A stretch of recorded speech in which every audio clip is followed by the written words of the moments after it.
Hi folks, I'm Alan Watt, and this is cuttingthroughthematrix.com.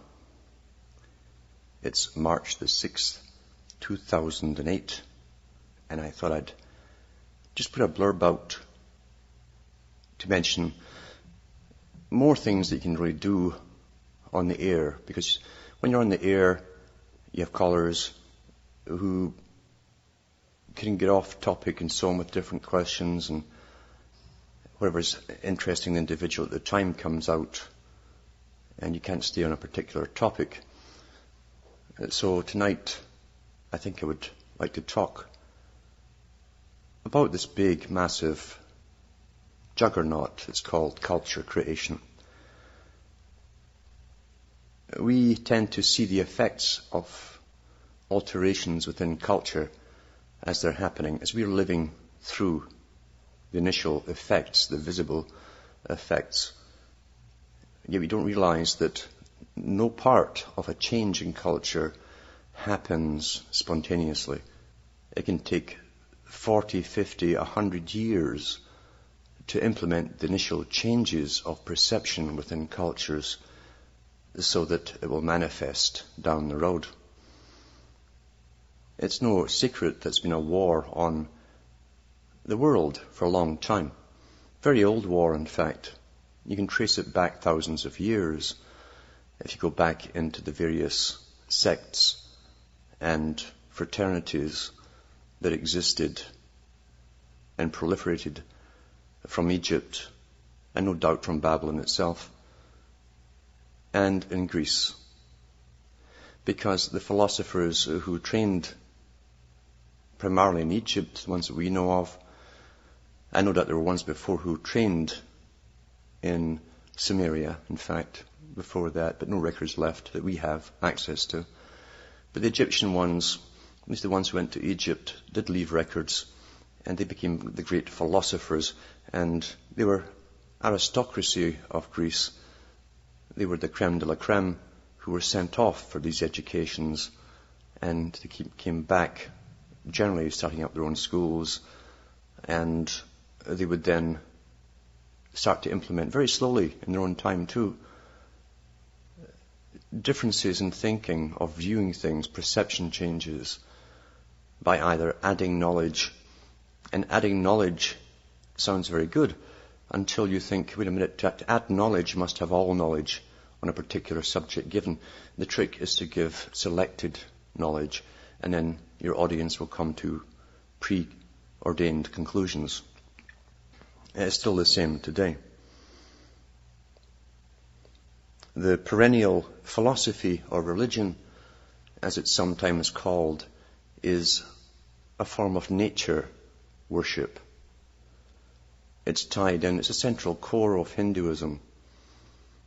It's a central core of reincarnation and all of the various things that spawn from the idea of we're all one, the universal consciousness, as has been taught again openly since the 60s, and has been taught in selected classes prior to the 1960s through various agencies which were Masonically associated, such as Theosophy.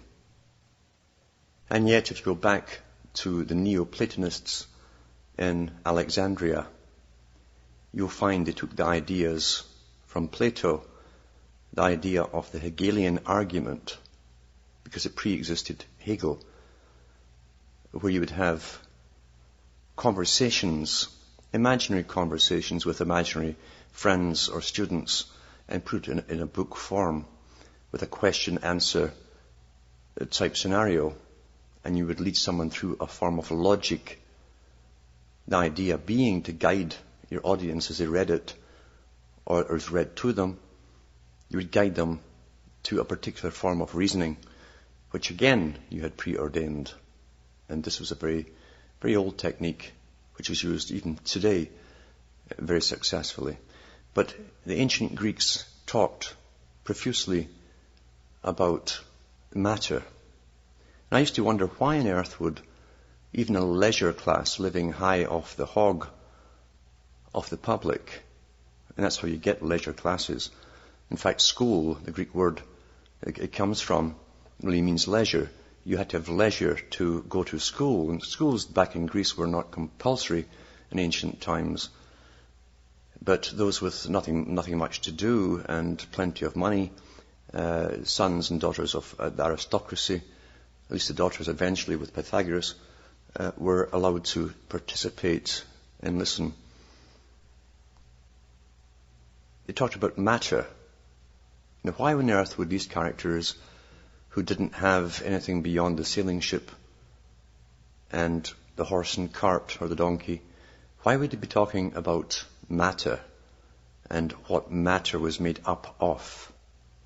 Because they knew back then that apart from perceptions itself and even how your senses perceive things and how your brain analyzes them, they knew if you've got a table from the end, it seems narrower the further away it goes. But in reality, we know it does not narrow. It's your perceptions. So they understood how to distort perceptions as well when you use the analogy and put it into certain forms of speech. You could also shape the forms of conclusions that people would come to if you understand how logic works in people. But they also talked about this matter, and they had the atomist associations that literally talked about the atom. Long before we were told there were atomic microscopes or anything else, they were talking about the atom. And they knew that the hardest object was comprised of something spinning around something, and that technically it wasn't really so solid, in a different sphere or dimension, if you like.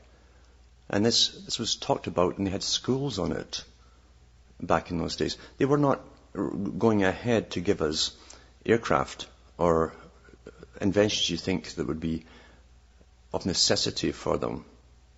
No, they were talking about stuff to do with atoms and the basic forms of matter and life.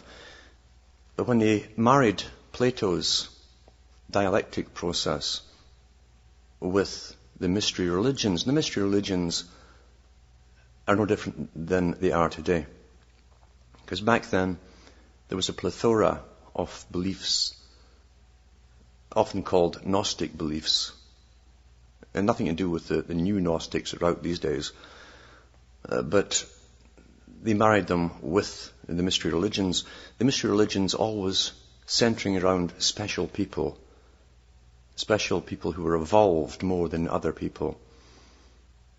And this is not difficult to understand if you realize that Plato himself, before the Neoplatonist schools in Alexandria, Plato himself had discussed the fact that he believed that the reason that he and his own class of aristocracy ruled, and why they knew so much and why they could understand mathematics and so on as it was given to them, is because they'd lived before.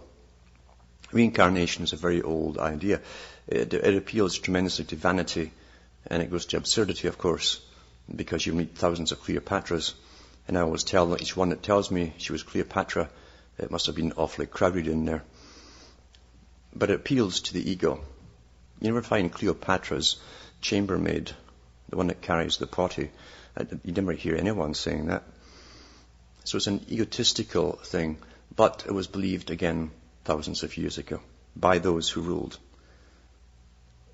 When this is given to people in a modern age, the same philosophies, it's for a different purpose, because that which is one time kept for the elite themselves to chat about over a fire as they were served their brandies has now been given to the public, because the public now must also be part of this hidden need contained within the religions to change.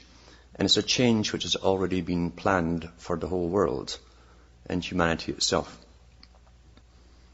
The ancient boast of mystery religions was that they would perfect all that was left imperfect, meaning humanity itself, through the understanding of nature, which simply now is science. And we are living through the culmination of many, many years of this building up process towards the great leap forward, as they also couched it some time ago.